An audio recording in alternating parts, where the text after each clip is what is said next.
Semua.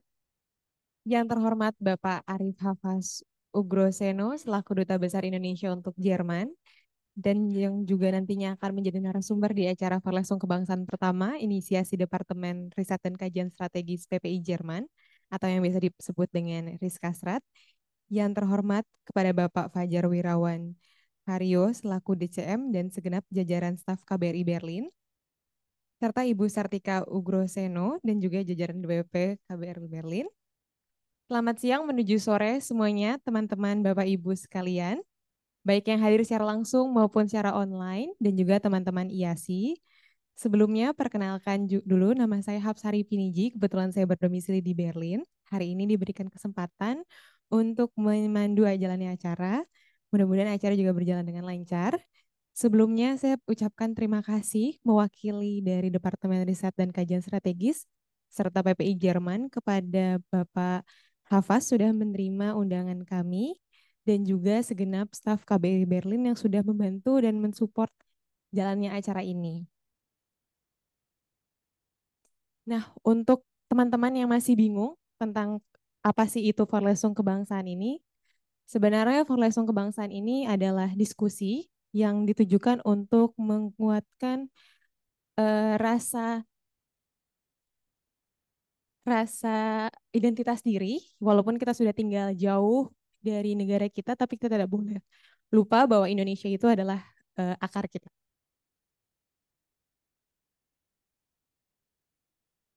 Sebelum acara dimulai, akan ada sepatah dua patah dari Mas Muhammad Rafi Takiudin selaku perwakilan PPI Jerman yang juga mewakili Mbak Agnia yang hari ini kebetulan berhalangan hadir secara langsung. Kepada Mas Taki. Izin Bapak. Assalamualaikum warahmatullahi wabarakatuh. Selamat sore semuanya. Perkenalkan, saya Muhammad Rafi Takiudin. Saat ini saya diamanahkan oleh Agnia sebagai Sekretaris Jenderal PPI Jerman. Saya mewakili Agnia untuk bicara di sini karena beliau tidak bisa hadir. Saat ini beliau berkuliah di TU Munich, jadi berdomisili di Munchen, cukup jauh ke Berlin. Dan kebetulan beberapa acara PPI Jerman cukup padat dalam beberapa bulan ini, jadi untuk weekend atau Jumat ini tidak bisa hadir di Berlin. Pertama-tama yang saya hormati Pak Hafaz selaku Duta Besar Republik Indonesia untuk Republik Federal Jerman, Bapak DCM, Pak Fajar, Pak Prof. Atikbud, yang baru Pak Roni, salam kenal, selamat datang di Berlin teman-teman. Buat yang belum kenal, ini ada Pak Aronius yang baru aja hadir di sini. Selalu juga para tamu undangan, teman-teman senior dari IASI, Mbak Prasti, selamat datang. Terima kasih sudah menyempatkan hadir di acara PPI Jerman pada kali ini. Seperti yang sudah disampaikan oleh MC tadi, juga bahwa saya apresiasi sebesar-besarnya kepada Kepala Departemen Rizka Geraldus yang tidak pernah lelah berhenti membuat kajian, riset yang strategis untuk bangsa dan negara kita. Dan hari ini dengan adanya Forlesung Kebangsaan ini, saya harapkan kepada seluruh mahasiswa Indonesia di Berlin khususnya dan juga di Jerman pada umumnya untuk selalu mencintai apa yang ada dari negara kita. Jadi walaupun kita berangkat ke sini mulai dari lulus SMA di mana yang kita melakukan berkembang langsung di dunia barat gitu ya. Dalam perkembangan itu juga PPI hadir sebagai pengingat bahwa Indonesia itu adalah akar yang harus selalu kita ingat dan harus selalu kita perhatikan gitu. Dan bagaimana membaca peranan Indonesia di tengah geopolitik dunia saat ini. Hari ini kita bisa dengarkan langsung pada ahlinya, Pak Hafaz. Mudah-mudahan bisa memberikan secercah harapan untuk bangsa kita dengan generasi muda yang luar biasa hebatnya ini. Mungkin itu aja sih sambutan dari saya. Kurang lebihnya saya mohon maaf. Mudah-mudahan berkenan acaranya semuanya dan juga bisa jadi manfaat untuk kita ke depannya. Wabillahi taufik walhidayah. Wassalamualaikum warahmatullahi wabarakatuh. Terima kasih Mas Taki sudah memberikan sepatah dua patah katanya. Tanpa berlama-lama mari kita langsung masuk ke acara intinya. Tapi sebelumnya mohon izin untuk memperkenalkan narasumber dan moderatornya. Hari ini kita kedatangan Bapak Hafaz sebagai moderator yang sudah bertugas menjadi Duta Besar Indonesia untuk Jerman sejak 2018 hingga saat ini. Dan untuk Moderatornya ada Mas Geraldus, yang juga kebetulan adalah Ketua atau Kepala Departemen Riset dan Kajian Strategis PPI Jerman. Oleh karena itu, mari kita beri sambutan semeriah-meriahnya untuk mereka berdua. Saya persilahkan ke Mas Geraldus. Ya, yang terhormat Pak Hafaz Ugrosino, selaku Duta Besar Republik Indonesia untuk Jerman, dan yang terhormat juga seluruh jajaran KBRI, dan juga dari Dharma Wanita, dan juga yang terkasih seluruh hadirin yang hadir offline maupun online, terutama juga ada teman-teman dari IASI yang bergabung bersama kita. Ada sekitar 20-an itu Pak. Ya, mengapa kita mengangkat tema ini? Karena bila teman-teman mengikuti, rekan-rekan semua mengikuti, tanggal 2 Januari lalu di koran edisi pertama Kompas, terbit sebuah opini yang cukup panjang dari Pak Hafaz mengenai pembacaan beliau mengenai perubahan konstelasi geopolitik dunia yang menyangkut kekuatan-kekuatan besar yang dinamikanya menjadi lebih dinamis, dan beliau kemudian hari ini berkenan untuk membagikan kepada kita pengembangan daripada tesis beliau, dan juga lebih khususnya dalam kaitannya dengan peranan Indonesia di tengah-tengah dinamika konstelasi tersebut. Dan tanpa perlu berlama-lama akan saya persilahkan langsung ke Pak Hafaz untuk bisa memulai presentasi dan pemaparan Bapak, dan kita beri tepuk tangan yang meriah untuk Pak Hafaz.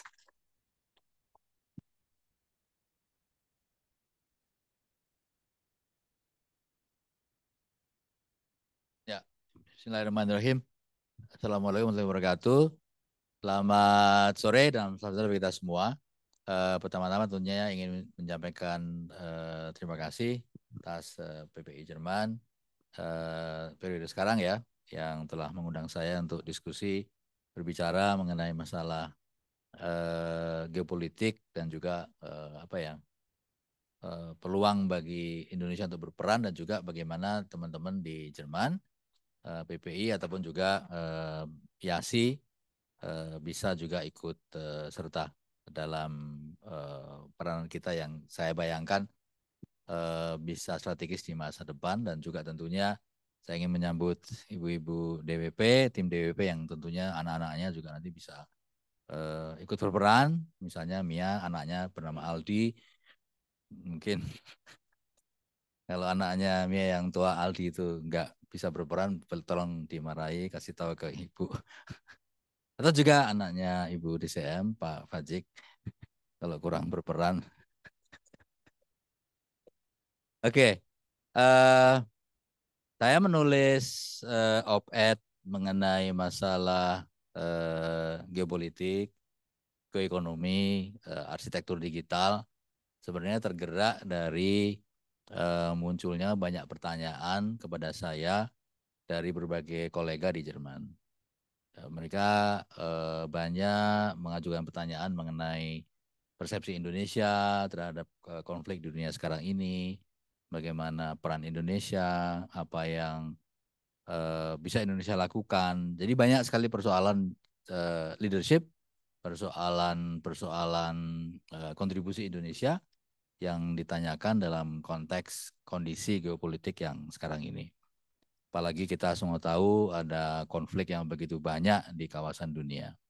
Jadi saya mendengar banyak opini, saya membaca banyak paper, literatur, ya kan, assessment, sehingga bisa akhirnya mencoba ya memahami dunia ini arahnya sedang kemana gitu, dan bagaimana Indonesia memainkan perannya, dan juga kita bangsa Indonesia khususnya yang di Jerman ini juga bisa berperan di sana.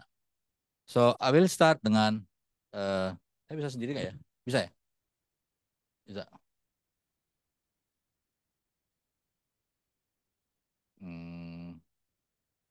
Nggak bisa. Oke. Ini adalah arsitektur keamanan global. Saya akan mulai dengan kondisi konflik yang ada di seluruh dunia. Jadi kalau kita lihat peta ini, ya hampir semua kawasan itu ada konflik. Oke. Di benua Amerika, di Afrika, di Eropa, di Asia Selatan, Asia Tenggara, dan yang banyak membuat para analis dan juga pembuat kebijakan di Eropa itu kaget adalah invasi Rusia ke Ukraina yang menimbulkan dampak harga energi yang naik, sewa apartemen yang naik, kehidupan yang naik, semuanya kos yang naik gitu ya. Jadi suatu kondisi konflik di dunia yang merata dan tampaknya tidak ada tidak ada bayangan ini akan selesainya kapan gitu. Dulu Putin mengatakan dia akan masuk ke Kiev dalam waktu 3 hari. Ini sudah 2 tahun, ya kan? Sudah selesai. Palestina sudah berapa puluh tahun, ya kan? Tidak selesai-selesai gitu ya. Jadi persoalannya semakin terasanya itu semakin justru malah memburuk gitu. Selain itu juga ada banyak persoalan keamanan dunia yang lain, ya kan? Masalah keamanan pangan, kelaparan, negara-negara banyak yang mementingkan dirinya sendiri daripada kawasan negara lain, misalnya health security kita lihat kemarin waktu COVID, negara-negara banyak yang tidak bersedia mengirimkan vaksin, our country first, your country maybe later or maybe not, gitu kan. Masalah lingkungan hidup, masalah air, banyak begitu persoalan dunia lain yang tidak terkait atau mungkin terkait dengan masalah konflik gitu ya. Jadi menambah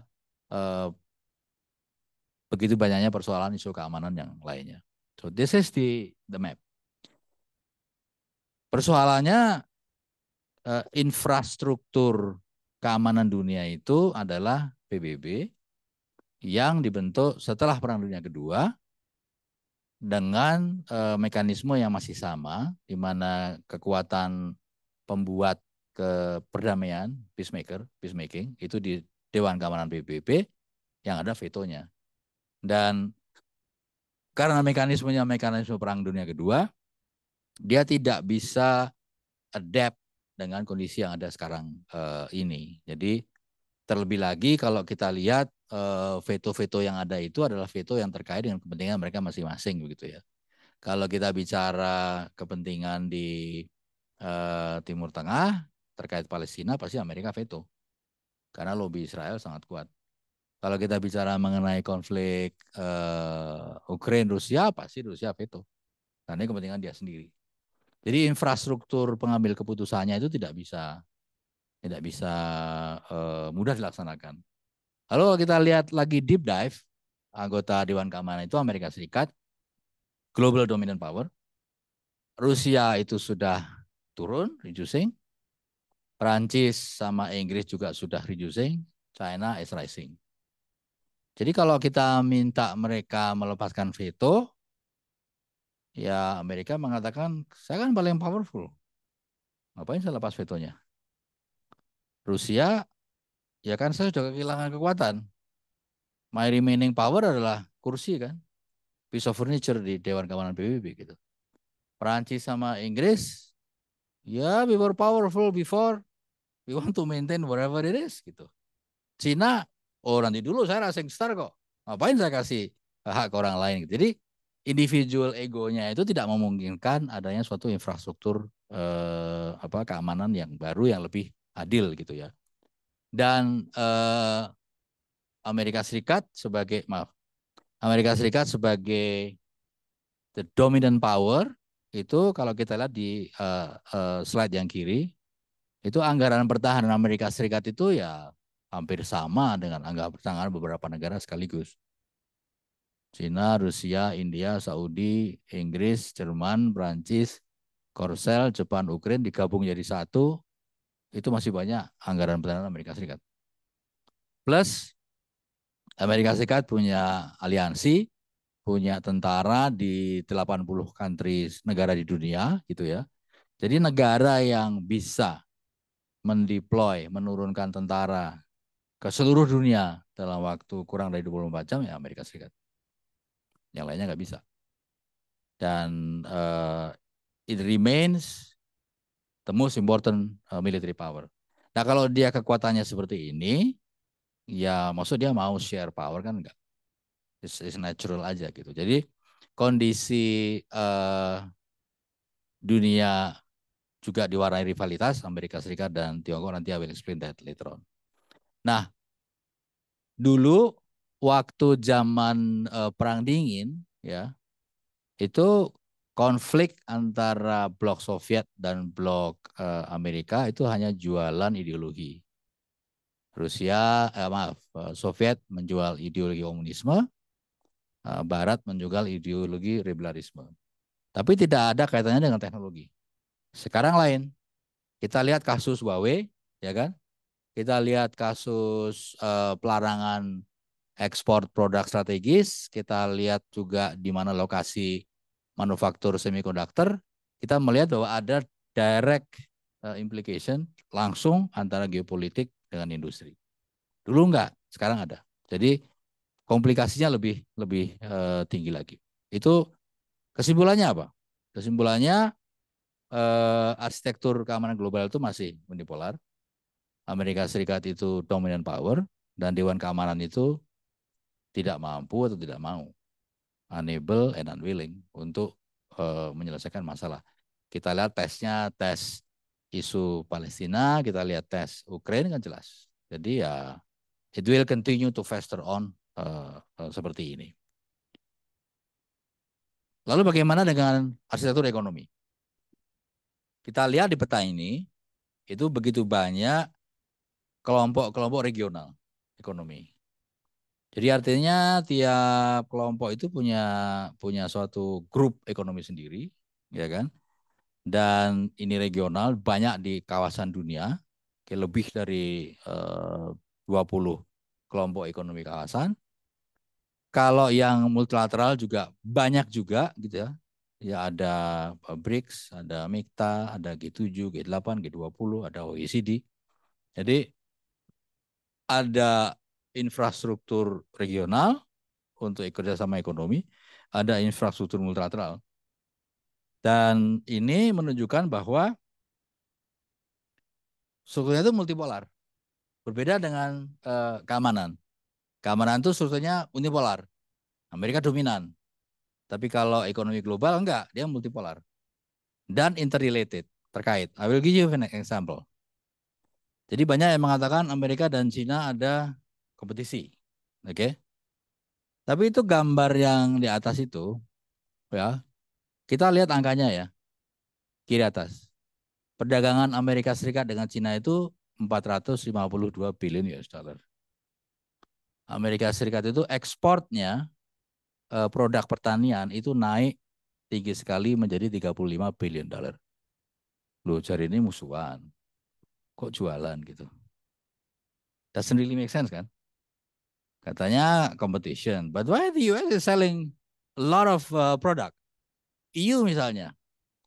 EU FDI dengan US itu 1.4 trillion US dollar. EU trade dengan China itu juga angkanya over 500 billion dollar. Jadi ini tadi interrelated. Jadi multipolar dan interrelated antara satu dengan yang lain. Pemainnya semua negara. Arsitektur digital global itu lebih parah lagi. Pemainnya bukan negara. Pemainnya adalah tech companies. Apakah itu Facebook, apakah itu Microsoft, apakah itu Apple, Alphabet. Jadi di sini yang menjadi key player is not government. Dan mereka pasti tidak mau diatur sama government. Google misalnya, kasus pajak, ya kan? Google itu utang pajak ke Uni Eropa 30 billion nggak mau bayar. Google itu selalu kantornya di daerah yang tax free. Apple itu menarik. Apple itu hanya ada 2 mekanisme accounting. All business di US itu di Sacramento, basisnya pajaknya pajak lokal situ. All Apple business outside the US itu di Ireland. Dan Ireland punya aturan tidak memberikan pajak terhadap bisnis yang ada di luar Ireland. Meskipun uangnya masuk di situ. Nah yang di Ireland, kantor Apple cuma toko. Top kan? Jadi semua profitnya Apple di seluruh dunia di luar US semua ke Ireland. Dan Ireland tidak memajakin itu gitu. Ireland yang memajaki toko Apple yang ada di Dublin, that's it. Karena mekanisme pajak seperti itu. Jadi dia tidak mau diatur. Kedua, it's a very interesting book mengenai techno-feudalism. Jadi dulu itu kan zaman feudal, pemilik modal itu kan raja kan. Raja punya modal, raja punya tanah, rakyat mengolah tanah untuk pertanian, lalu rakyat kemudian membayar pajak untuk raja, raja being nice kasih return something. Itu aja. Lalu kemudian ada mekanisme baru, property rights, raja kekuatannya hilang, ya kan? Lalu berubah menjadi tuan tanah, ya kan? Yang powerful ya mereka yang punya tanah, properti banyak gitu. Aktor non-state actors di digital economy, global digital ini adalah pemilik tanah, cloud, ya kan?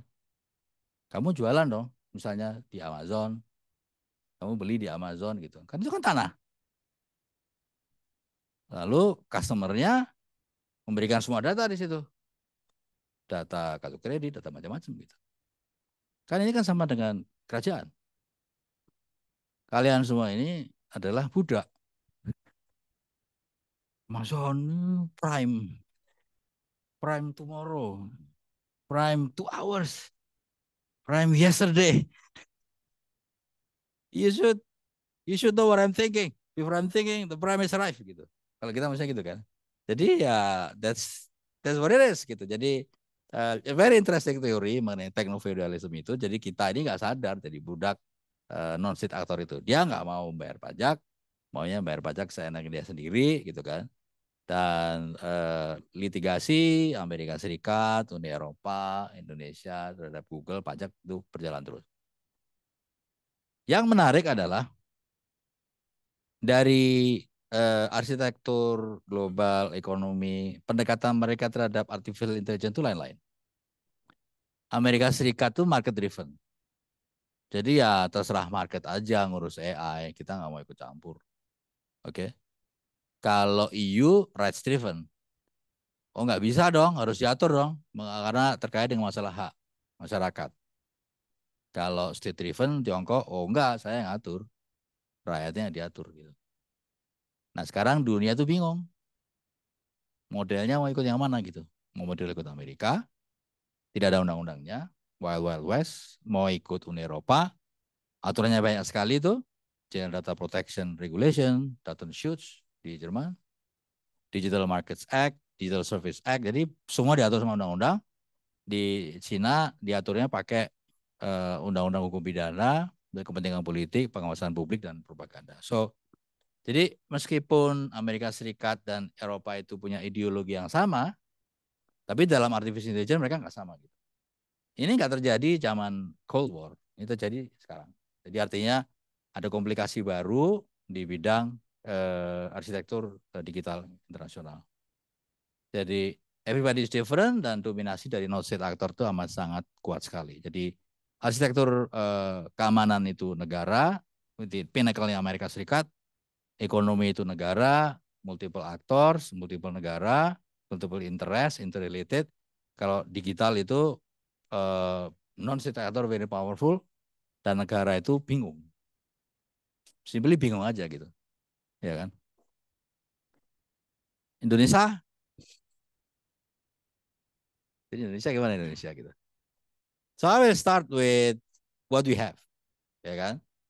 Kita punya politik luar negeri bebas aktif yang Jerman juga tertarik dengan prinsip kita. Mereka mengatakan kita adalah negara yang punya strategic independence. Jadi kalau bikin kebijakan, kita bebas menentukan, ya kan. Jerman itu juga ingin punya strategic independence meskipun dia NATO, tapi dia tidak harus tergantung dengan Amerika Serikat. So bebas ya menentuin posisi di mana. Kita punya keunggulan, stabilitas politik, kita largest Muslim democracy, largest market di Southeast Asia, komitmen terhadap lingkungan hidup dan sumber daya alam. Jadi kita punya ability dalam infrastruktur politik, kita punya ekonomi yang stabil, kita punya human resources yang tinggi, dan kemudian kita punya sumber daya alam. Jadi itu modal kita semua. Oke, so jadi kita bisa apa? Gitu. What can we do with those aset? Ini aset kita kan? Nah kita mesti bisa apa gitu? Pertama dari sisi arsitektur keamanan, ya kita bisa secara strategis milih teman. Siapa teman mitra strategis Indonesia dalam latihan militer, dalam pembelian alutsista misalnya, ya kan? Lalu bagaimana kita bisa berperan sebagai penjembatan antara Amerika Serikat dengan Tiongkok ya, dalam konflik yang besar. Kita dulu pernah menjadi peacemaker untuk kasus Indochina, bisa nggak kita replikasi untuk misalnya Myanmar, atau mungkin kalau kita ambitious enough dan strong enough, Palestina, I don't know, misalnya gitu. Atau mungkin dengan Ukraine dan Rusia, mungkin, I don't know. Tapi ability kita ada, tinggal opportunity-nya ada. Yang kedua, arsitektur ekonomi. Amerika Serikat itu punya undang-undang mengenai critical raw materials. Kemudian Uni Eropa juga punya yang sama. Amerika Serikat dan Uni Eropa itu sama-sama membuat aliansi di bidang raw material seperti nikel, kobalt, lithium gitu. Indonesia itu harusnya ngumpulin negara-negara pemilik raw materials, DRC, Angola, ya kan, Chile, Peru, ada countries yang punya raw materials sehingga kita punya satu grup kayak OPEC gitu. Jadi grup eksportir minyak, ini grup negara pemilik raw material sehingga kita punya satu positioning, bargaining position dengan negara-negara yang maju gitu. Atau misalnya untuk kayu, kita bisa memimpin kelompok negara-negara pemilik tropical timber, misalnya Indonesia, DRC, kemudian Kongo, lalu Brazil atau Kolombia misalnya. So there are opportunities yang kita bisa lead. Lalu terkait dengan peluang dalam konteks arsitektur digital dan geopolitik yang relevan buat teman-teman PPI sekalian juga dengan IASI, masyarakat di sini. Saya melihat bahwa digitalisasi, kemudian masalah ekonomi digital, masalah defense, pertahanan, semuanya itu tidak berjalan kalau tidak ada semiconductor. There is no digitalization without semiconductor. Di semua lini kehidupan kita, ya kan? Semiconductor is used for almost everything. Mobile phone, alat kesehatan, alat pengukur, electric bike, mobil, semuanya perlu.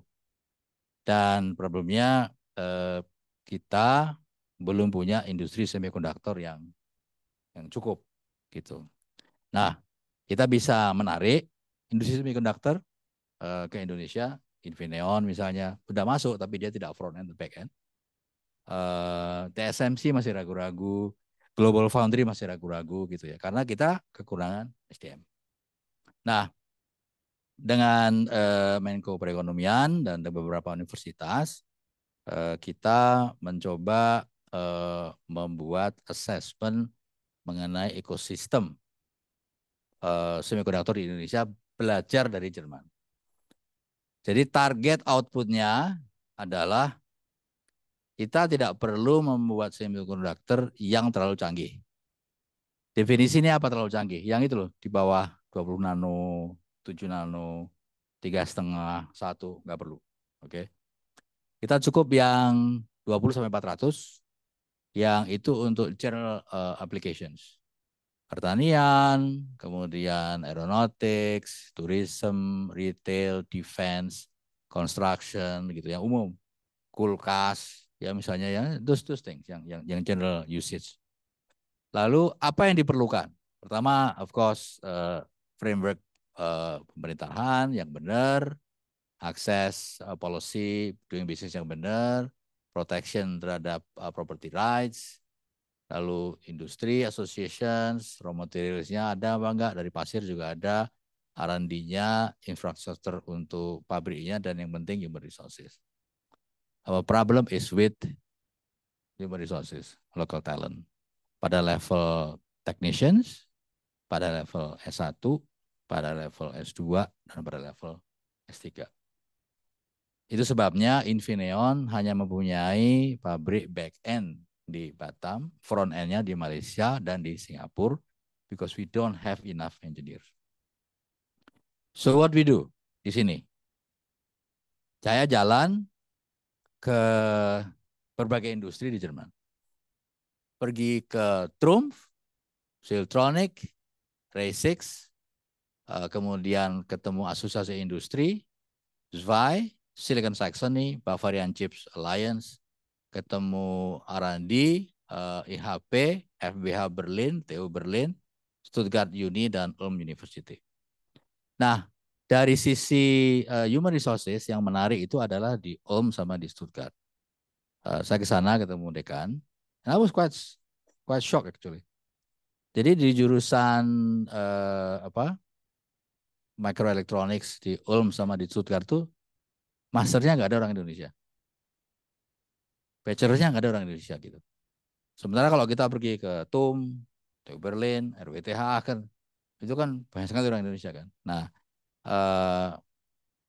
ada beberapa hal yang saya tawarkan ke Jakarta, tadi kita rapat, yaitu kita undang dari Jakarta sekolah-sekolah yang ada di sana, ITS dan ITB dan segala macam, untuk datang ke Jerman, nanti bicara dengan lembaga pendidikan ini dan mencari kemungkinan mengirimkan master dan PhD.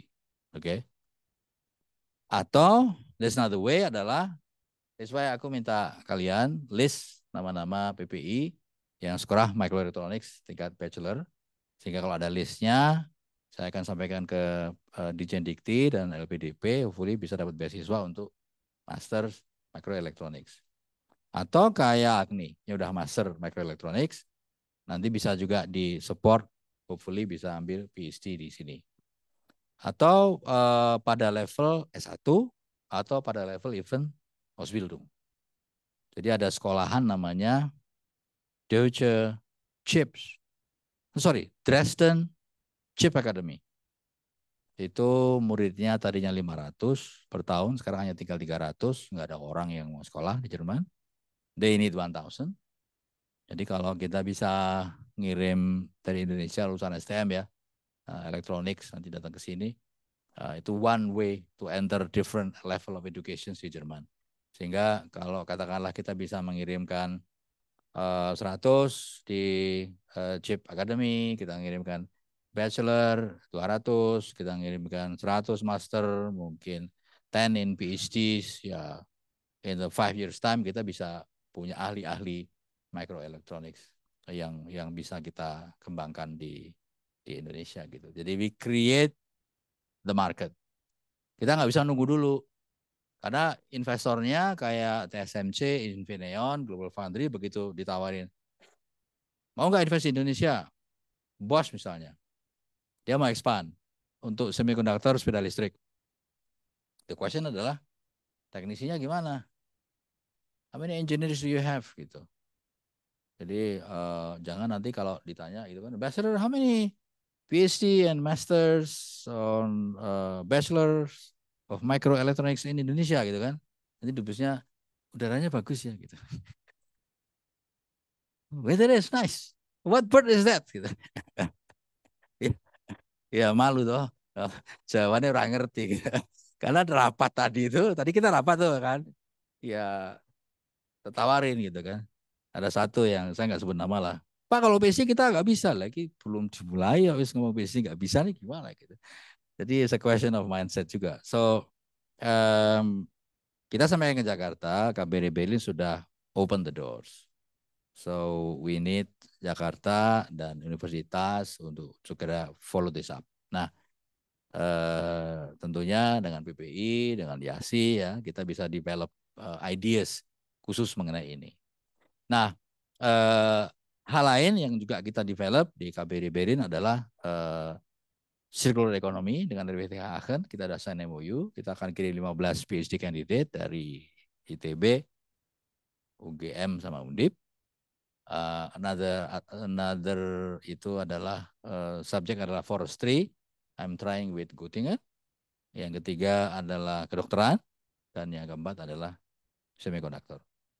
If there are any other great idea dari kalian mengenai cluster-cluster apa yang bisa kita kembangkan dengan Dirjen Dikti supaya bisa nanti di masa depan bisa kita follow up.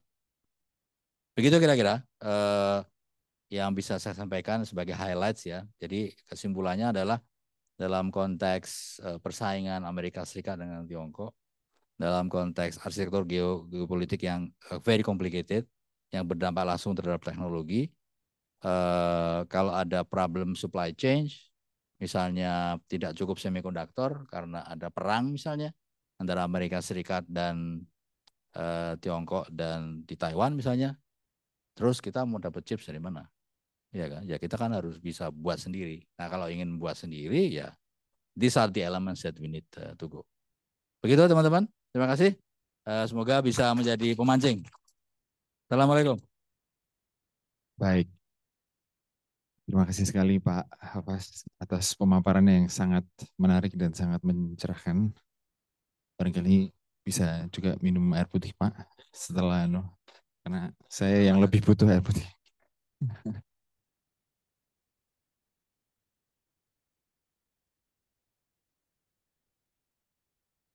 Ya.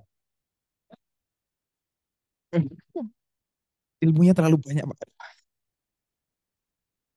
Ya, jadi bila saya dapat simpulkan tadi Pak Hafaz menyoroti mengenai self interest dari negara-negara yang sudah lama berkuasa melalui hak-hak vetonya dan ternyata juga struktur keamanan global yang dominan unipolar oleh Amerika Serikat, namun yang lebih dinamis ternyata merupakan struktur ekonomi global yang terdiri dari banyak kekuatan-kekuatan dan ternyata juga Cina yang katanya dalam segi keamanan berseberangan namun secara ekonomi malah mengkawinkan diri dengan hampir seluruh negara, malah berpoligami. Nah, Indonesia, kemudian Bapak terakhir juga menyoroti bahwa memiliki potensi yang besar, barangkali peran belum tapi potensi besar, karena memiliki struktur-struktur pendukung yang ada dan strategic independence tadi.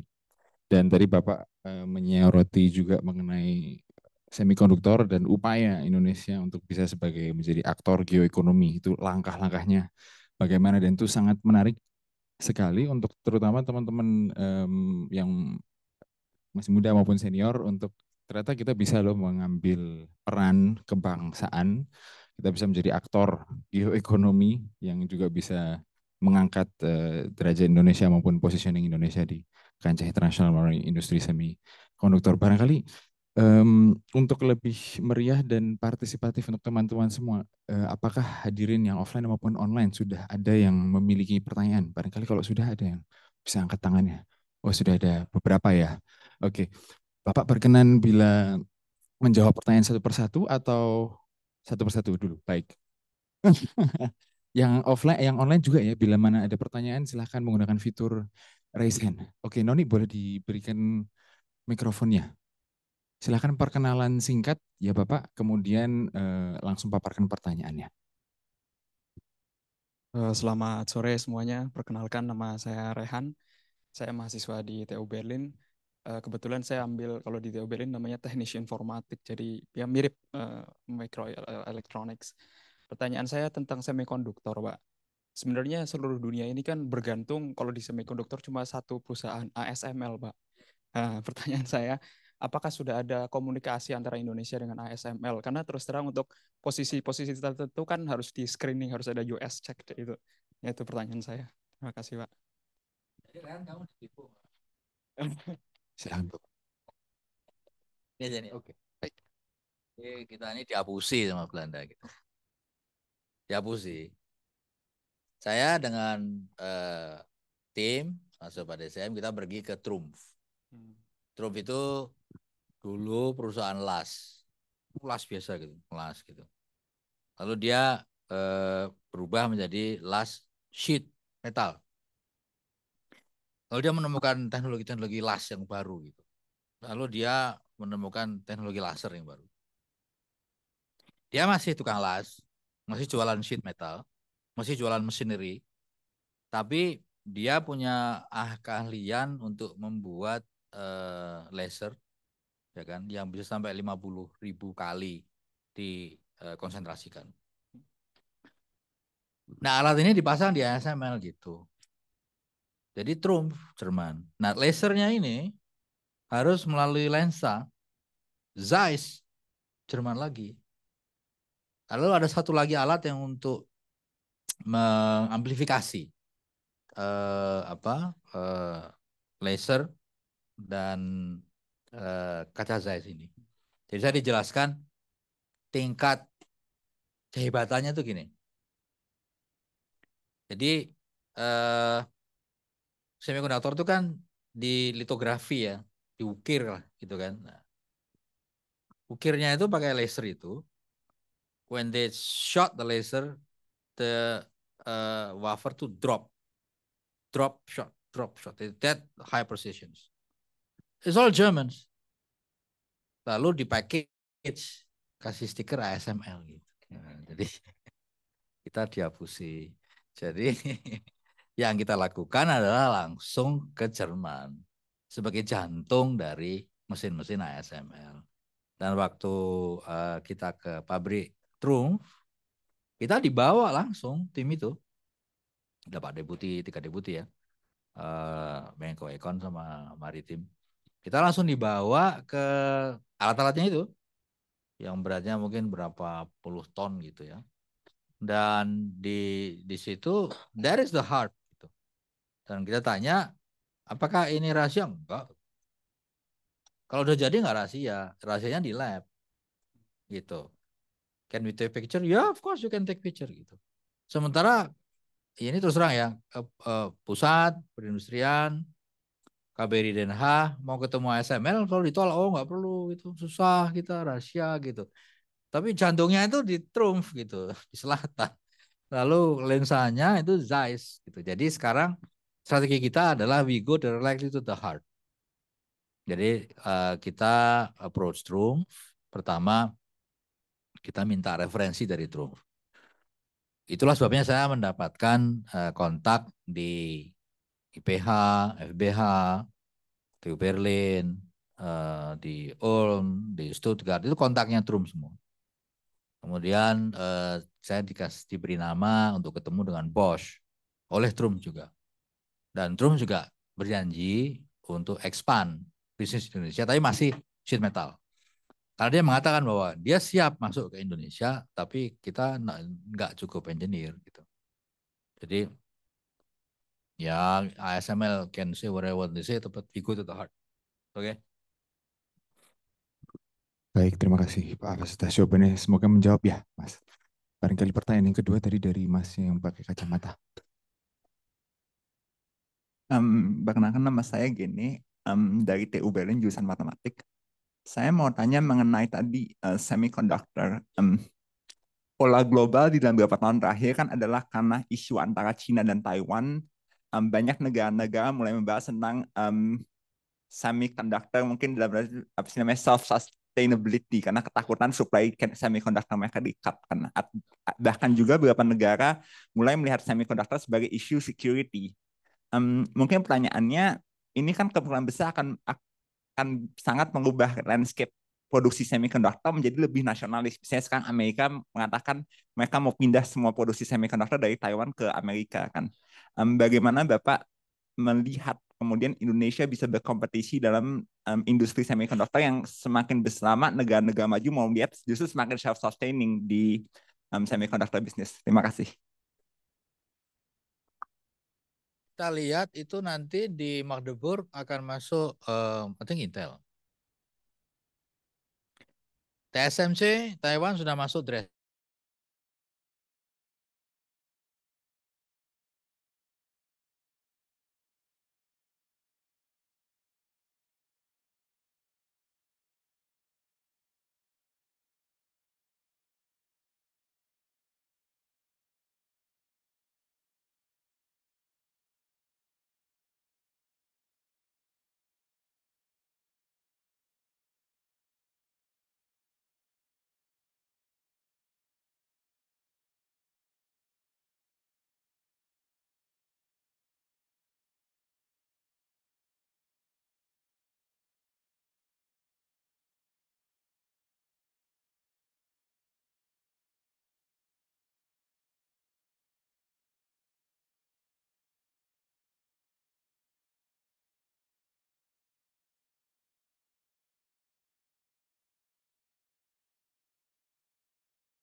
Kalau kita bicara defense, bicara mengenai pesawat, memang penting chips, tapi yang lebih penting adalah desain pesawatnya. Mau pesawat yang stealth misalnya anti radar, itu bukan di chipsnya, tapi di bodi pesawatnya gitu. Apalagi kalau kita bicara kapal, fregat, udah umurnya 30 tahun, tinggalnya di laut, dia nggak bisa yang modern-modern yang lama-lama gede-gede gini, chipnya itu yang elek-elek, sarannya gitu ya. Apalagi kapal selam gitu. Kapal selam itu teknologinya yang penting adalah mesinnya tidak bunyi. Jadi kalau nggak mau pakai nuklir, pakai hidro. Jadi it's not the chips. Lalu kalau kita bicara mengenai tank, ya dia perlu chips. Tapi yang perlu kan tanknya badannya kan, gitu. Jadi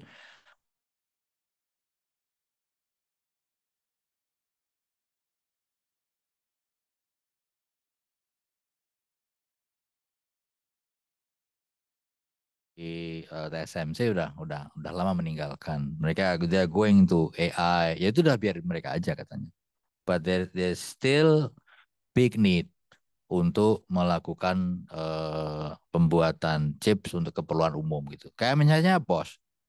Bosch itu dia barusan invest baru 500 juta euro khusus spesifik untuk sepeda listrik. Itu 400 nano. Jadi hanya untuk produk dia sendiri gitu. Tapi kalau seandainya kebutuhan sepeda listrik di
testing sebelum mungkin yang high tech-nya gitu, hilirisasi di semikonduktornya. Mungkin mulai dari pelan-pelan dari assembling, testing, packaging, baru pelan-pelan naik level semakin dekat dengan development-nya untuk membuat chip.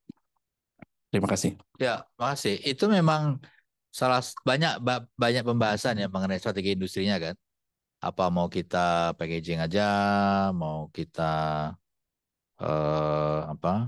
testing gitu kan. Ya ada opsi lain, kita chip design saja gitu. It's okay kalau menurut saya sih ya. Tapi itu kan keputusan pemerintah pusat ya. Bagi kita di sini di KBRI, apakah kita mau ambil posisi hanya chip design, apakah hanya ambil posisi mengenai testing atau packaging, intinya kan sama. Kalau kita tidak cukup banyak punya engineers, ya akhirnya kan cuma tukang.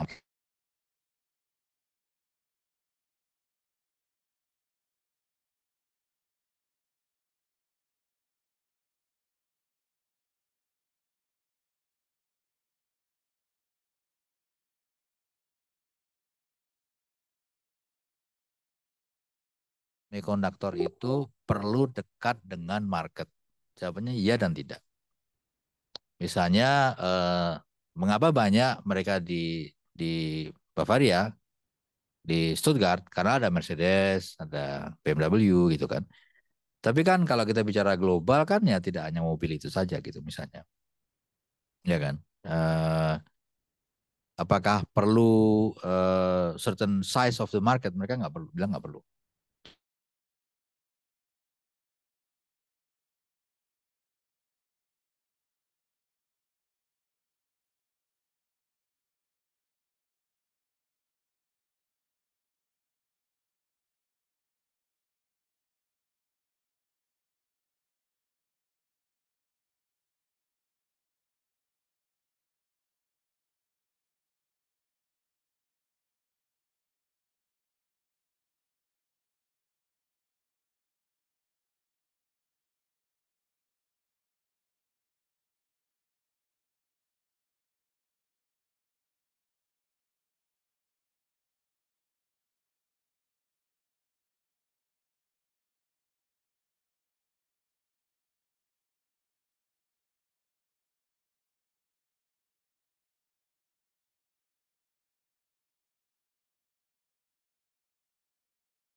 Apa gitu kan.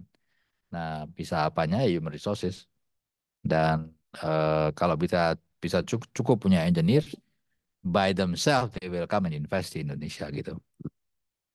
Ya. Baik, terima kasih Pak Hafaz. Sambil menunggu yang online untuk dapat bisa bergabung, barangkali saya bisa isi dengan pertanyaan dari saya sendiri Pak. Tadi sudah disinggung bahwa Malaysia ternyata juga punya ambisi untuk semikonduktor dan ternyata terakhir 2 minggu lalu majalah The Economist juga memberitakan bahwa ternyata ada banyak sekali negara yang memiliki strategic plan untuk mengambil alih peran-peran strategis geoekonomi global seperti Arab Saudi dengan proyeknya The Line. Itu kalau mendengarkan Prince-nya itu berbicara itu sangat berapi-api. Juga Mesir membuat ibu kota baru lebih besar dari ibu kota kita dan juga tentunya India, made in India dan lain sebagainya. Nah, Indonesia ini chance-nya seberapa besar Pak dalam tanda kutip berperang ya, secara ekonomi untuk mendapatkan posisi-posisi strategis dalam industri-industri strategis seperti konduktor dan lain sebagainya. Dan barangkali pertanyaan yang provokatif untuk mendalami, kok kita baru kepikiran sekarang gitu ke sana Pak? Yang nggak tahu. Yang boh aku. Tanya pejabat yang dulu di Kementerian Perekonomian, yaitu adalah Direktur Kerjasama Strategis Internasional. Oh, no, strategis sih katanya gitu. Ya, toh? Di Kemenko Ekonomi. Why now? Ya, I don't know. Tapi saya punya tagline yang bagus. We are Deutsche Bahn. We may be late, but we will get you there. Jadi begitu. Ya toh? Jadi ya udah nggak apa-apa telat tapi ya udahlah. We have to start somewhere kan. Nah, itu yang saya sampaikan juga dalam diskusi di Jakarta gitu kan. Sudahlah, kita tidak usah tanya lagi mengenai bahwa we are late gitu. Dari sekarang ini ada peluang soalnya ini. Kalau dulu kita bisa mengatakan we are late, mereka mengatakan ya udah kita invest ke Cina aja.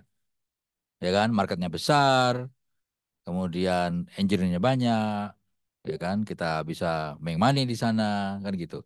Sekarang semua yang sudah terlanjur kadung investasi Cina mau keluar bingung, dicari partner baru. Nah, Jerman itu punya guidelines on strategy on Asia gitu kan. Nah, itu Jerman akan keluar dari Cina, de-risking lah, oke. Atau melakukan suatu upaya supaya mereka itu tidak apa namanya terlalu shock kalau tidak ada supply masuk ke sini. Jadi pilihannya ya kita, Indonesia atau Vietnam. Nah, kalau pilihannya Indonesia, mereka sudah melirik kita, Indonesia, kita punya human resources, kita punya market yang banyak, kita punya raw materials yang banyak. Jadi ya kita harus deep dive lagi. Mana yang bisa kita kerjakan dalam waktu 5 sampai 10 tahun agar Indonesia bisa mengambil peran itu gitu. Dah, ya itu, that's it. So, ada faktor lagi yang penting adalah di Eropa meskipun banyak investasi dari Asia masuk ke sini, TSMC misalnya, Jerman kan kekurangan orang, ya kan? Memang mereka tidak kekurangan engineers, tapi dia lacking of technicians. Ada yang the long run ini kan bermasalah gitu. Misalnya di Dresden, di compound Global Foundries, TSMC, Infineon dan banyak pemain global lain di sana itu total yang kerja itu 122.000. Technician 30%. Sisanya itu S1, Master, S3. Dari 122.000. Jadi kan banyak ya. Nah, if we can go like just a third of that gitu ya. Untuk mensupport industri semiconductor mungkin satu atau dua yang besar di Indonesia, that should be enough. Bahkan yang menarik itu Silicon Saxony itu menawarkan kalau mau perusahaan Indonesia jadi member di Dresden, di Silicon Saxony. Ini yang saya tawarkan tadi. Bisa juga Indonesia jadi member di Bavaria Chips Alliance. Gitu. Bisa juga di sana jadi member di sana. Jadi kita bisa apa istilahnya ya? Kita bisa ter masuk dalam jaringannya itulah gitu. Karena to be frank terus terang ya, kalau kita menceritakan kepada industri di Jerman gitu, ya memang kita tidak dikenal sebagai negara yang punya ahli semikonduktor gitu. Bahkan kalau kita cerita kita bisa bikin pesawat terbang, mereka mukanya agak really gitu. Are you sure gitu. Contoh ini di Düsseldorf, Medica, messe alat kesehatan yang terbesar di dunia. Kita tidak pernah ikut. Tahun 2022 kita ikut pertama kali. Booth-nya kecil, 85 meter persegi, sekitar 14 perusahaan. Pada saat ada booth Indonesia, yang di situ banyak juga negara lain gitu, yang sudah reguler, industri yang sudah reguler gitu. Itu mereka itu komentarnya cukup menarik gitu. Indonesia bisa ya bikin alkes gitu. Ya memang kita hanya dikenal sebagai direct destination untuk tourism. Nah, 2022 kita datang, industri juga cukup kaget, ternyata banyak market yang bisa dijual. Can you imagine ya, ada permintaan dari Bangladesh alat operasi halal. Bu dokter, ada marketnya Bu dokter. Aku bingung kan, ya gimana itu besinya halal katanya. Terus teman-teman kita kan waktu mau mulai negosiasi gitu, Pak Dubes ini gimana? Ya bilang aja ada. Yakin? Ya yakin ada ya. Pertama, besinya kan diambil dari tanah Indonesia atau tanah Muslim halal tuh. Pabriknya kan bang Indonesia, sholat halal, iki halal kabeh, gitu kan? Yes, gitu. Yang usulannya betul. Yes we can. Sign deal $12 juta. Aku nggak terima duit apa-apa. Ngomong-ngomong gitu aja, ya kan? Ternyata that ada. Lalu ada sutur halal yang untuk operasi. Kita sudah banyak negara lain itu butuh gitu. Nah, tahun 2023 kita ekspansi 120 meter persegi. Yang datang 16 perusahaan. Bahkan kita ada showcase profesor dari UGM itu membuat penemuan yang sudah dipatenkan di Indonesia untuk bone fracture, tidak lagi menggunakan chemical yang kita selalu beli dari Korea, tapi menggunakan material yang terbuat dari Jeng jeng jeng. Kulit, telur, ayam kampung, dan gula. Lu kayak roti mas? Ya enggak, ini kayak roti katanya. Tapi bisa gitu. Dan dia jamin dan sudah trial klinik di Indonesia. Jadi kalau rumah sakitnya Bu Dokter berkenan membeli tersebut di atas, kita bisa. Jadi kalau komisi Pak Disem tolong di belakang gitu. Jadi artinya we need to push ourselves ya ke zona-zona yang baru di mana kita bisa dikenal gitu. Nah sekarang relevan pada pertanyaan siapa ya tadi kalau salah ya. Ya memang kita eh, sudah cukup oke di chip design. Gitu. Ya sudah, kita datang aja ke Jerman. Kita ikut pameran semiconductor, chip design. Kenalkan Indonesia dulu. Kita punya kemampuan di chip design. Kita punya engineer, kita punya PhD, kita punya professors on that. Kita punya asosiasi. Indonesian Association on Chip Design. Ya, kita dikenalkan dulu gitu. Siapa tahu dapat project, tapi yang jelas dapat teman kan gitu. Nah, ini yang we were missing out. But again, we are the Japan. We may be late, but we'll get you there. Baik, siap Bapak. Untuk yang online sudah bisa kita tampung pertanyaannya? Ya, baik. Tadi ada dua. Ini barangkali kita bisa mulai dengan Mas Anindya dulu. Silakan Mas Anindya. Minta maaf, Mbak Anindya. Mari, langsung. Halo, Assalamualaikum. Ya, Sore sudah kedengeran nggak ya? kita mendengar. Silakan. Ya, Assalamualaikum sore, Pak Hafaz. Sore semuanya juga. Perkenalkan, nama saya Nindya. Pak, ini saya punya pertanyaan, tapi bukan di industri semiconductor. Jadi, kebetulan saya lagi kerja jadi researcher di, apa namanya, Climate Finance Think Tank di Indonesia. Namanya Transisi Bersih. Terus terakhir ini kita baru rilis standar keekonomian dan keadilan untuk penutupan dini, pemensiunan dini, apa namanya PLTU batubara. Terus pertanyaan saya, Pak Fas, kan apa namanya kita tuh lagi ngelihat skemanya JPID ya Pak. Nah saya tuh skeptis itu Pak. Jadi apa implikasinya kalau kita menerima dana dari IPG itu dalam bentuk grants yang sebenarnya dikit banget. Habis itu ada concessional loan, apalagi kita ngambil non-concessional loan dari IPG itu implikasi geopolitiknya apa di kita. Terus Pak, kenapa co-leadersnya dari IPG itu United States sama Japan? Mereka punya ulterior motif apa kira-kira? Terus apakah JP itu bahkan skema yang terbaik yang Indonesia bisa ambil in terms of energy transition? Dan gimana caranya uangnya cepat turun itu Pak? Udah, kita lanjut. Terima kasih semuanya. Assalamualaikum warahmatullahi Baik, terima wabarakatuh. kasih, Mbak. Silakan, Mbak. Ya, Nin. Apa pertanyaan yang sangat penting sekali ya. Jadi kalau kita bicara climate change, forestry, energi, laut, ya whatever lah ya. Key isunya cuma satu, financing. Kan sudah terlanjur rusak alamnya kan, jadi kan harus di restore lagi. Lalu yang sudah tidak bisa di restore kita harus adapt. Kementerian Keuangan itu sudah menghitung berapa yang dibutuhkan Indonesia untuk menangani climate change. Angkanya adalah 281 billion US dollar sampai tahun 2030. APBN itu hanya bisa 15%.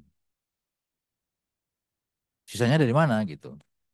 Ya nggak tahu, kamu kan punya perusahaan. Can you give us the number where we can get the money from kan gitu? Kan isunya kan di situ. Jadi 85% dari 281 billion dollars itu dari mana gitu? Ya grant kan nggak mungkin. Kan tidak mungkin negara-negara itu memberikan grant ke kita. Karena kita sudah G20 dan kita anggota OECD. Lu sugih kok, keren, nggak bisa tuh, ya kan? Ya utang apalagi loan gitu. Jadi loan apa yang make sense?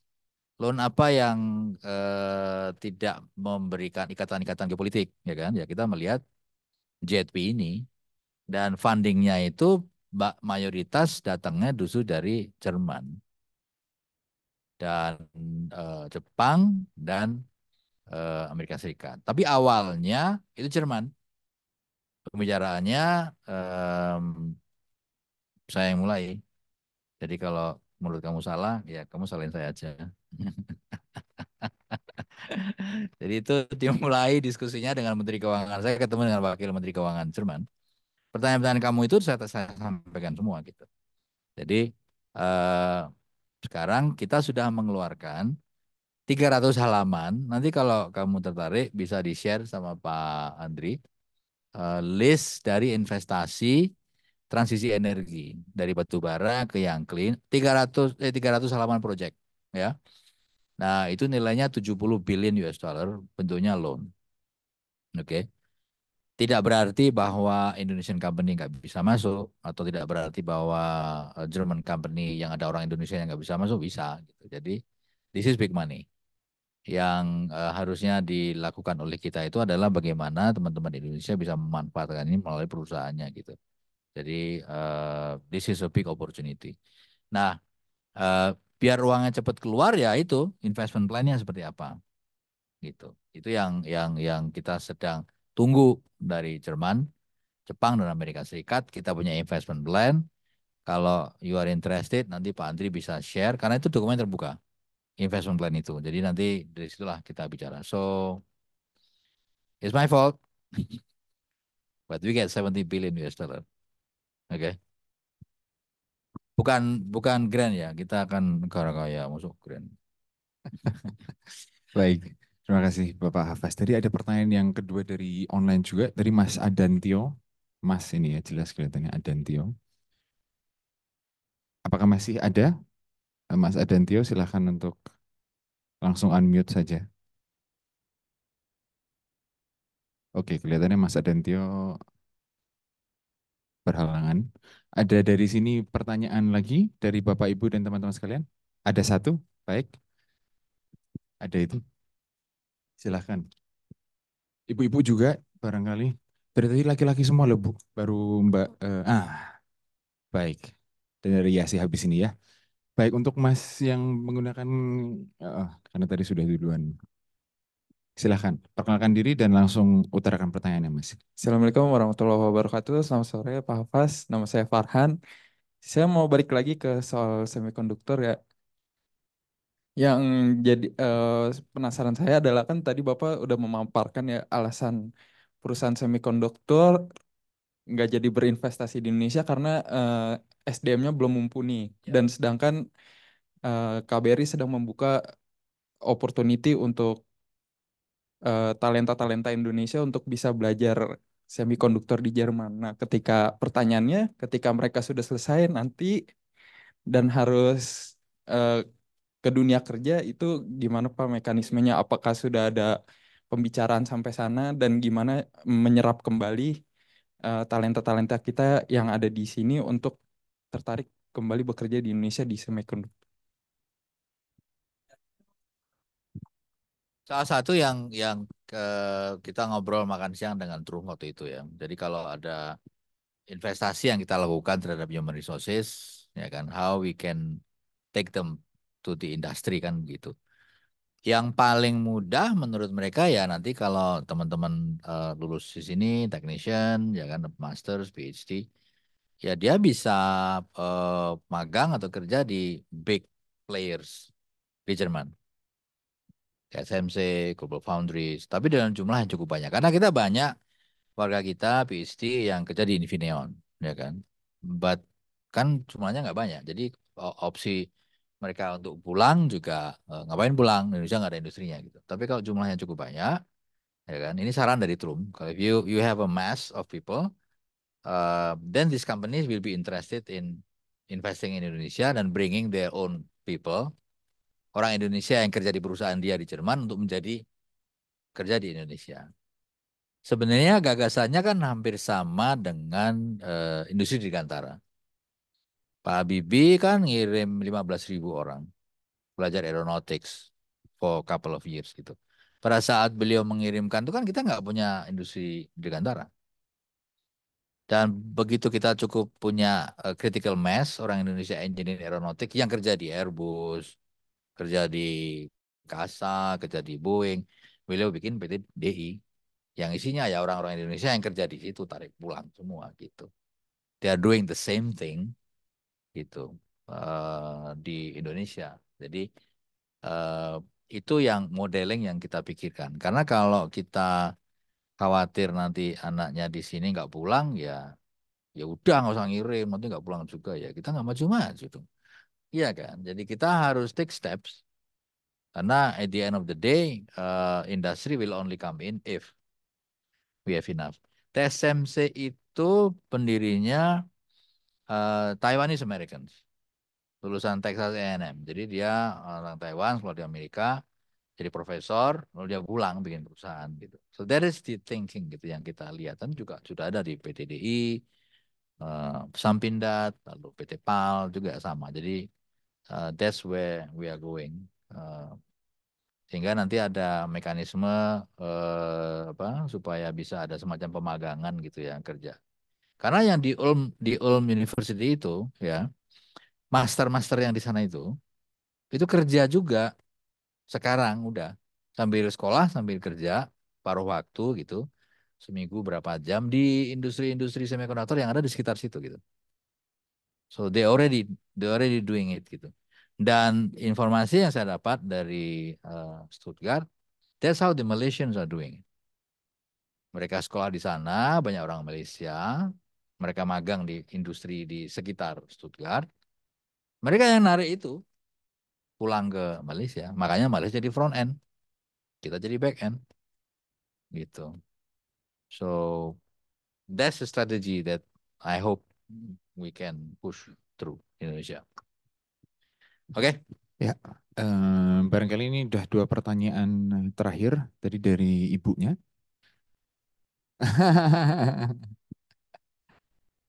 Selamat malam Pak Hafaz, juga semua perkenalkan nama saya Sari Panjaitan, saya sekretaris dari IASI Jerman. Saya sangat tertarik tadi program untuk beasiswa ya Pak, SDM itu ya, karena saya melihat di sini dari adik-adik kita di AFA yang Ausbildung vokasi di sini, ini merupakan kesempatan yang sangat baik untuk meloncat dari physical work, jadi anak-anak vokasi yang selama ini bekerja di gastronomi, di Frege, dan sekarang kita bisa masuk ke soft skill. Dan sebagai IASI kita juga banyak sekali di-approach sama universitas-universitas dari Indonesia, di mana mereka juga mencari kerjasama dan peluang dengan Jerman. Tadi Bapak selalu bilang ITB, UGM, Undip. Pertanyaan dari saya adalah, apakah ada informasi lanjutan, seterbuka manakah, seterbuka apakah program ini? Bagaimana dengan teman-teman lain atau adik-adik lain yang contohnya bukan di universitas dari negeri, ataupun profesional-profesional muda yang sudah bekerja, mungkin 1-2 tahun, tapi mereka juga tertarik dengan program ini. Apakah ada informasi lanjutan atau supaya kita juga bisa membantu untuk memperluas, karena ini berita yang sangat baik, Pak. Terima kasih. Tadi rapat tadi ya, itu ada USU, ya, ada BTS, UGM, UI, ada Undip, ada ITB, ada Mataram, ada Andalas. Jadi kita ingin mengumpulkan universitas yang punya teknik elektro, regardless of the name gitu ya. Private juga ada Dell juga ada sekolahnya Pak Luhut yang di Danau Toba. Ada Universitas Pertamina tadi ya, ada Universitas Telkom juga. Jadi ya kita harus kumpulin memang ini sebanyak mungkin universitas perguruan tinggi di Indonesia yang punya jurusan ini. Nanti datanglah mereka ke Jerman, ketemu dengan Ulm dan Stuttgart, TUM sama TU Berlin, even TU Dresden. Kalau katakanlah kita bisa organize 10 perguruan tinggi, lalu masing-masing bisa commit 3 people for masters, you have 30 already. LPDP, ya pemerintah Republik Indonesia, LPDP. Jadi tadi ada wakil dari Dirjen Dikti, stafnya Profesor Nizam. Dan Prof. Nizam itu juga sudah membantu kita di KBRI Pelin untuk membuat program yang seperti ini, tapi khusus circular economy di RWTH kan, dengan 3 universitas. Ini agak khusus kalau circular economy. Dan jadi interdisciplinary. Kenapa kita ambil ITB, UGM sama Undip? Karena mereka sebenarnya sudah punya MOU dengan RWTH. Jadi tinggal dibungkus cepat gitu kan. Terus nanti juga hopefully in the future itu dual degree misalnya atau joint degree atau I don't know. Technically secara akademis saya nggak ngerti. Tapi kita ingin seterbuka mungkin gitu ya. Sehingga memang prosesnya lama, tapi kalau kita buka di semua lini kan nanti ujungnya kan cepat critical mass-nya nyampe gitu. Kira-kira begitu. Ya. Baik. Dan tentunya nanti kalau tim datang, kalau bisa Yasi juga ketemu sama mereka gitu ya. Ya. Ya, silakan yang terakhir Mas Yusuf online untuk bisa silakan on cam dan unmute yourself. Oke, baik. Assalamualaikum warahmatullahi wabarakatuh. Selamat sore. Apakah suara saya jelas nggih? Ya. Baik, terima kasih atas kesempatannya yang terhormat Pak Hafaz dan juga teman-teman sekalian. Saya mau izin bertanya terkait dengan eh, peranan Indonesia juga, tapi khususnya dalam bidang kefarmasian karena saya sendiri bidangnya farmasi, Pak. Terkait dengan strategi kesehatan nasional bahwa kemandirian untuk produksi bahan aktif dalam negeri sendiri ini sangat digalakkan, khususnya yang paling dekat aja setidaknya 10 bahan aktif itu 10 bahan aktif farmasi itu sudah bisa diproduksi secara nasional. Ada 2 pertanyaan yang ingin saya tanyakan terkait dengan hal tersebut. Eh, Senyampang bahwa tidak hanya fasilitas yang dibutuhkan oleh Indonesia, tetapi juga iklim riset yang dibutuhkan. Bagaimana caranya bisa mengondisikan peningkatan iklim riset di Indonesia dibandingkan dengan Jerman yang memiliki indeks inovasi terkait dengan bahan aktif farmasi yang cukup baik. Lalu yang kedua terkait dengan apa namanya hilirisasi produk, bahwa di Indonesia sendiri ini sudah cukup banyak istilahnya dari perguruan tinggi yang bisa menghasilkan istilahnya penelitian yang berbasis produk. Tetapi saat kami munculkan di industri itu beberapa hal istilahnya menjadi hambatan, khususnya bagaimana komersialisasi terkait dengan produk tersebut yang akhirnya menjadi perbedaan pendapat antara peneliti dan juga industri. Yang di sisi kami sendiri itu merasa bahwa dalam tanda kutip ada segi politiknya seperti itu. Nah, terkait hal tersebut, apakah dimungkinkan apabila proses hilirisasi produk itu uh, kita bisa bekerja sama dengan pihak Jerman dalam artian untuk meningkatkan inovasi dan juga kesiapterapan hingga digunakan oleh masyarakat atau bahkan lebih dalamnya lagi mungkin seperti tadi kita bisa bisa meningkatkan membantu pemerintah dalam menunjang strategi nasional khususnya dalam bidang hilirisasi produk dari perguruan tinggi. Seperti Baik. itu, Pak. Terima kasih. Terima kasih, Mas. Pak Hafaz, boleh berkenan? Ya, jawabannya ada panjang atau pendek, Mas? Jawaban pendeknya saya nggak tahu jawabannya. Ya, saya terus terang aja ya, kalau saya nggak tahu, saya bilang nggak tahu gitu ya. Ya kalau kita bicara strategi riset nasional memang tidak mudah.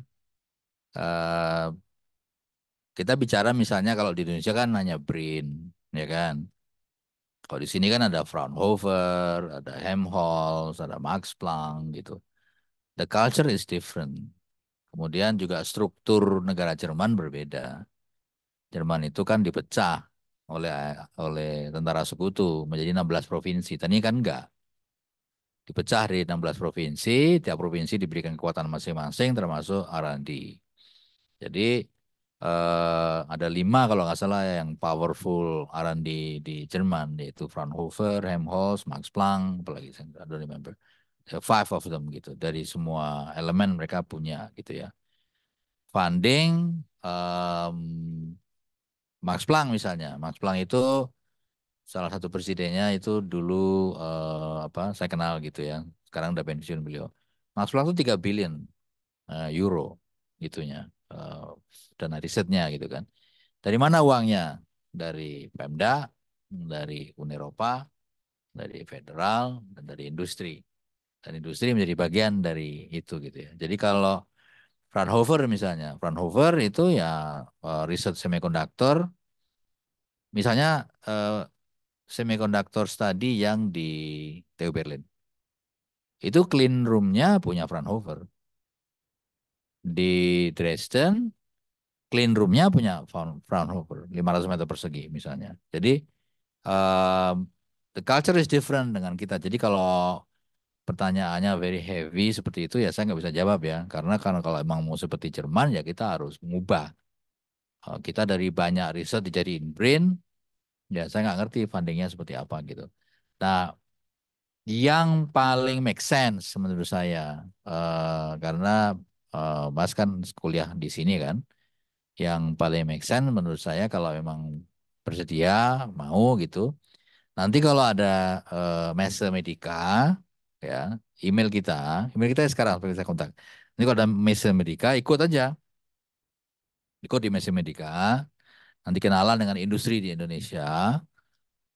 If you have some project, some idea gitu kan, ya bisa disampaikan pada mereka, ya kan, project riset misalnya. Jadi kita langsung aja terapan teknis.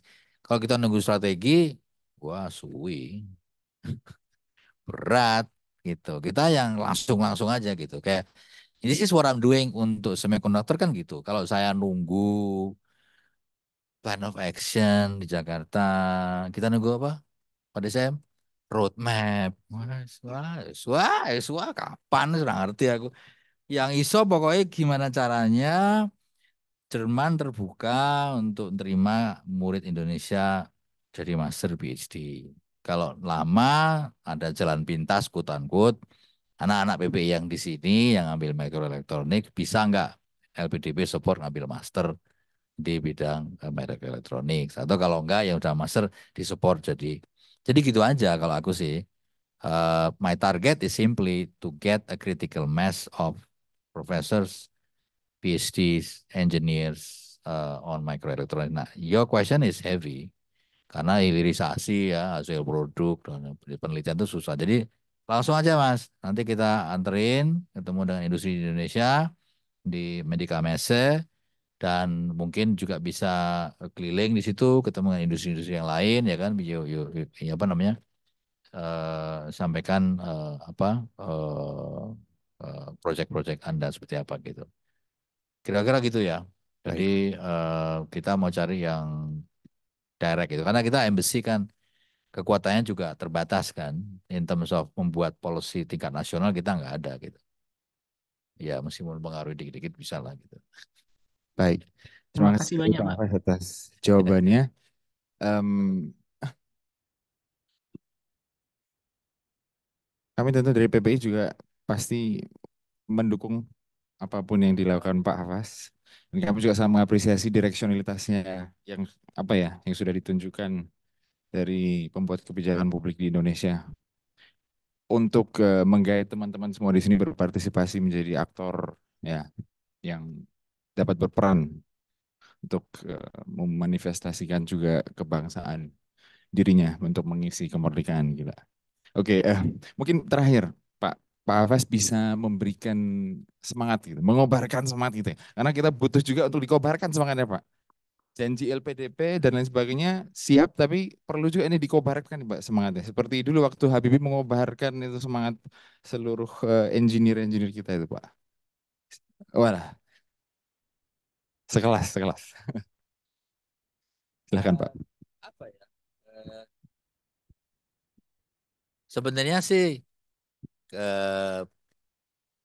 yang paling penting sih ya adalah bagaimana kita bisa mensimplifikasi persoalan yang complicated, dan bagaimana kita bisa melihat dari berbagai gambaran global yang begitu sulit dan complicated, tapi menerjemahkannya gitu ya dalam dalam kerja kita sehari-hari yang kita bisa memberikan kontribusi gitu. Jadi bayangkan kalau ada teman-teman yang ahli di bidang microelektronik, jumlahnya cukup banyak dari Jerman gitu.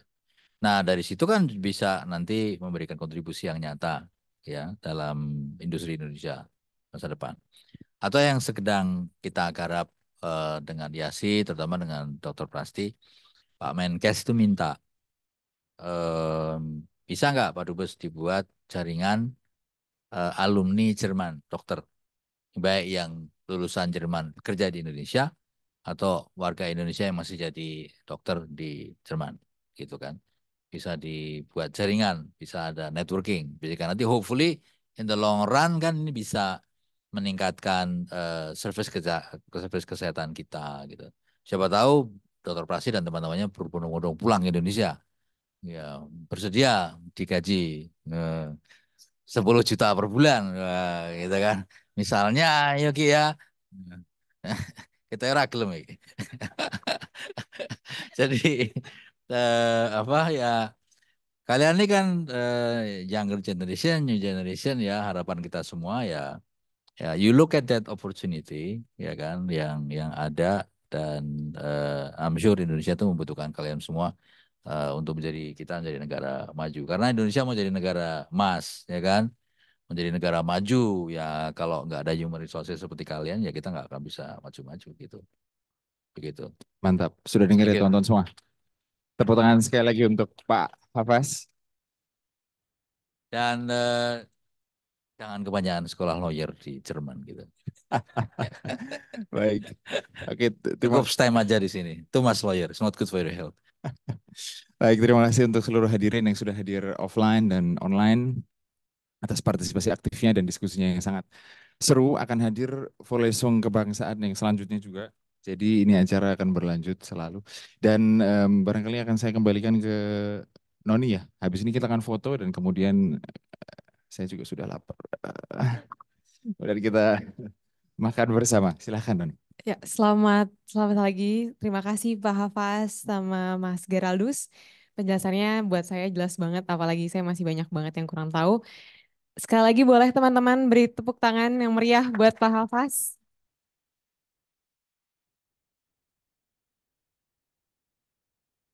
Ya, walaupun acaranya seru banget, tapi sayangnya harus diakhiri karena keterbatasan waktu. Tapi jangan sedih karena sebentar lagi kita bakalan ada ramah tamah dan acaranya. Tapi sebelum itu kita harus foto dulu sama Pak Hafaz.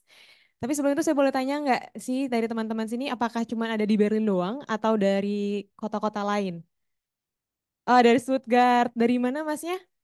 Oh, dari Lubek. Dari mana kalau masnya? Wah, jauh banget. Wah, iya, jauh banget. Semangatnya ya, benar-benar gitu banget. Ya.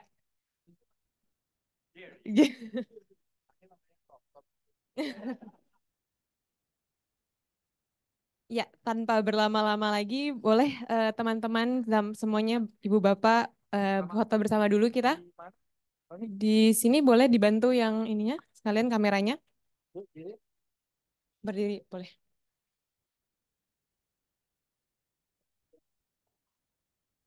Ya, kamu foto sama aku sini.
Untuk hadirin yang online dapat menyalakan kameranya silahkan.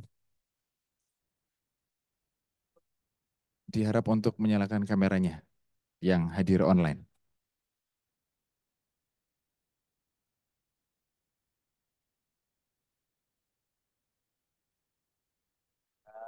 Siap.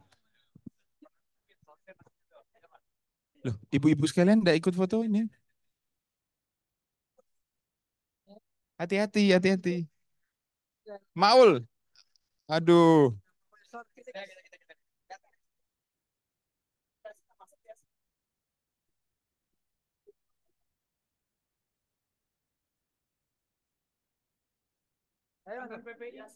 Untuk teman-teman dari IASI, ayo untuk bergabung foto.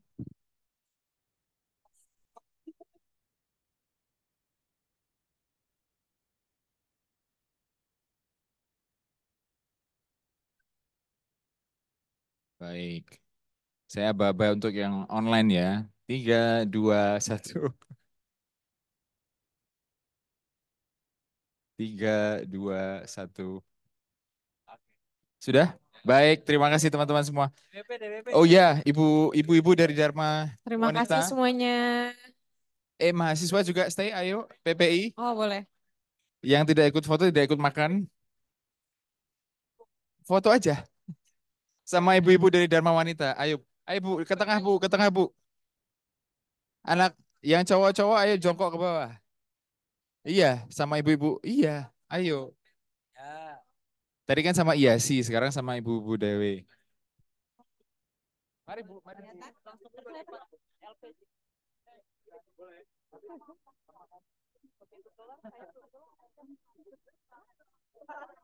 Ibu ke depan aja, Bu.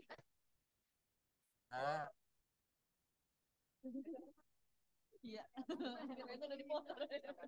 Belum Nanda masih ini. Nanda masih lurus. Anak-anak PPI agak jongkokan sedikit boleh? Baik. Kita hitung. Ini ada yang sambil olahraga setengah jongkok soalnya. 3, 2, 1. Baik. Siap. Terima kasih teman-teman semua. Ya, Noni, silahkan. Yeay. Sudah.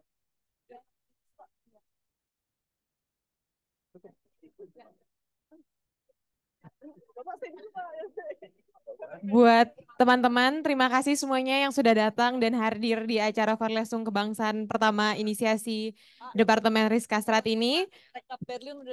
Dengan ini saya tutup acara Farlesung Kebangsaan. Mohon maaf bila ada salah kata dan kekurangan. Wassalamualaikum warahmatullahi wabarakatuh.